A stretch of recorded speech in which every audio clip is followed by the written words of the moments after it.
Jimmy Dore. We talked a lot about his waning relevance, but maybe he's back with a vengeance now, all amped up after Trump's victory. He says, "This is very funny. Cenk Uygur blames MSNBC lies and dim donors for Kamala's loss, except he took $20 million from Democrat donors and then proceeded to constantly lie to his audience about Trump and Russiagate, Julian Assange, the Syria war, the Ukraine war, COVID masks, vaccine lockdowns, hashtag force the vote, and healthcare activists, January 6th, etc., etc., etc. There wasn't a thing he didn't lie about while protecting Democrat politicians from grassroots pressure. He's blaming everyone except himself. Of course, he's the thing he claims to hate." So let's take a look. Apparently, Cenk Uygur absolutely melted down live on the Young Turks the night of the election.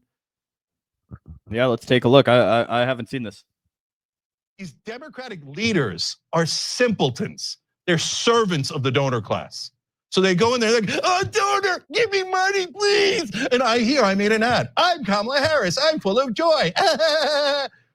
Okay, well, what did that get you? And they say, "Oh, Jake, you're too angry." Too angry? What? You think, does Donald Trump look like he's kind? Does he look like he's in a good mood? I mean, no, people want some sort of reaction from their politicians. They want them to represent them, to fight for them. But that has never occurred to a Democrat outside of Bernie Sanders, and probably we never will. So look, I have no interest in listening to a single Democratic politician ever again. They can go kiss my ass, they can do whatever they want, and we never listen to them anyway, and they hate us because we're right and they're wrong. They're always. To be fair, Cenk does say this all the time. He's, "I'm never working with the Democrats ever again. This is despicable." And I get that, right? Everybody's so angry, but I'm waiting for the part to come where this is an L for Cenk. To be honest, everything that he's saying right here, I kind of agree with. And sure, it might come across as a little hypocritical because I know that he did take that Katzenberg money 6 years ago in 2018. I think it is worth saying that money's probably long gone. And it's one of the few things that Jimmy Dore still like parades out. And there is actual footage of Jimmy Dore defending the Young Turks taking that Jeffrey Katzenberg money also and saying he doesn't think it impacted their political coverage. But now, because his channel is a right-wing channel, he has to constantly attack the Young Turks from the right. And one of the things that has just made me crazy is there are a lot of people who will cosplay as leftists. They'll cosplay as leftists, and I've been fighting with them all day on Twitter. And their only like point of joy in life is when the Democrats suffer. And it's like, dude, the Democrats aren't actually going to suffer. It's the people you supposedly care about that are about to suffer. Kamala Harris is going to be just fine. Her ego might be bruised, but her position in this world is going to stay just the same. She's going to write a book. She's going to make a bunch of money, and she's going to ride off into the sunset. But there's a certain kind of leftist where they just want to watch other lefties be upset at how horrible the world has gotten. And, there'll be meanwhile, there's no reflection on the fact that Jill Stein got 0.4%, even though they said it was going to be an ocean of support for her because she was the only candidate opposing genocide, right?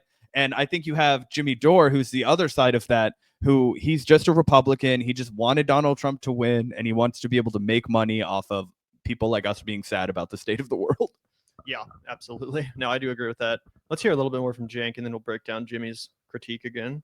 He's wrong, and they hate us for being right, okay? So, but they're not gonna learn. You have to beat them in a primary. That's your only hope. And so if you say it's super hard to beat them in a primary because of the lying sons of bitches on mainstream media who will smear you to no end, who will fight harder against progressives and populists than Republicans or Donald Trump or anyone else, well, brothers and sisters, nobody said life was fair. So we got to go fight that mainstream media. We got to destroy that mainstream media that is filled with lies on top of lies about how the politicians are so honest and the donors have no control over policy. They have one. So here's my big pushback on Cenk.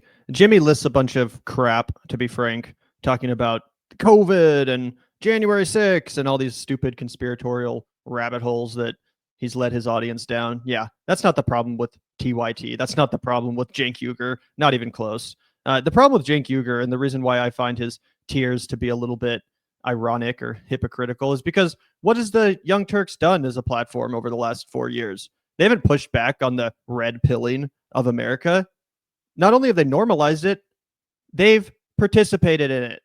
Cenk has sat idly by his co-host, Anna Kasparian, who has gone off the deep end into red pill island. You know what I'm saying? And for the most part, he's followed her. Now they're having Patrick Bet David on the show to have a friendly conversation. Hi, Patrick. Well, why do you think Trump won the election? And, they're going on the Daily Wire live stream. And again, they're normalizing this rightward shift. They're normalizing anti-homeless talking points. They're normalizing the trans culture war. It is outlets like Young Turks. It is cowardly grifters like Anna Kasparian who have normalized the right-wing cultural shift in this country and given people permission to go on that journey themselves. And that's why I find Cenk to be a little bit full of shit here. It's like, yeah, you are right, Cenk. Everything you said, you're huffing and puffing and venting. Yeah, you're right. But how about some introspection? How about what you've let the progressive movement turn into on your channel, the supposed home of progressives? That's an incredible point, Gavin. And one of the things we've talked about a lot, and again, I didn't bear witness to it, right? But chat, you, my post hoc research has illustrated that the Young Turks actually used to be edgy. Cenk Uygur actually used to make jokes, like everybody's seen his bestiality joke, and we make fun of him for it now. But at the time, like if he had actually stayed based, I would have totally defended him for it. I would defend him for making all kinds of edgy humor because that's what the left should embody.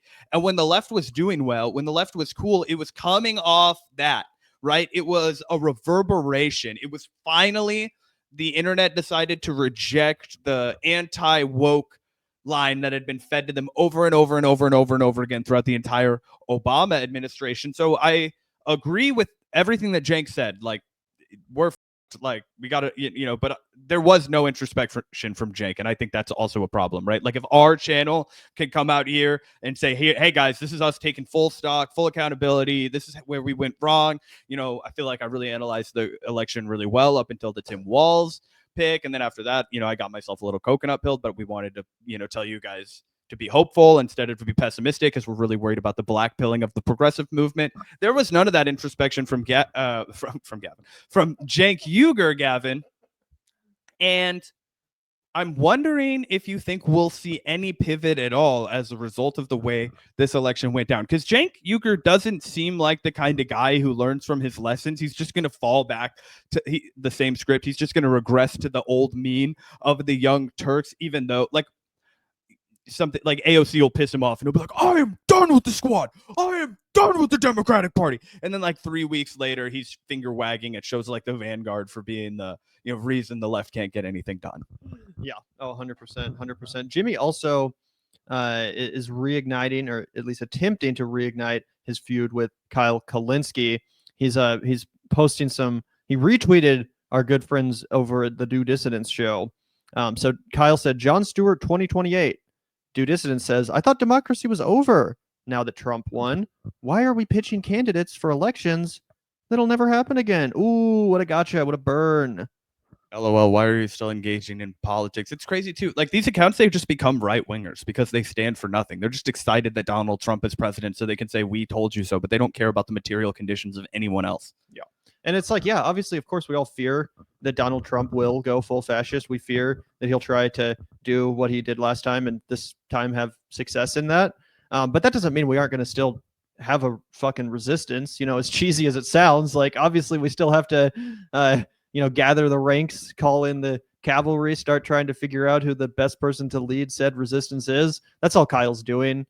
So, yeah, obviously we all fear that Trump goes full fascist. And I think it's very fair to say he is a fascist in a definitional sense, but that makes it even more important for us to really start trying to figure out how we combat that. On that note, Zach, what do you think about Kyle's suggestion? Historically, you've pushed back, even as a big Jon Stewart fan yourself. You've said, nah, I don't want Jon Stewart to be sullied in the world of electoral politics. Please don't let me, have to criticize one of my heroes like that. Do you think, we're at the point now where things have gotten dark enough, things have gotten bleak enough that Jon Stewart needs to answer the call, the bat signal in the sky?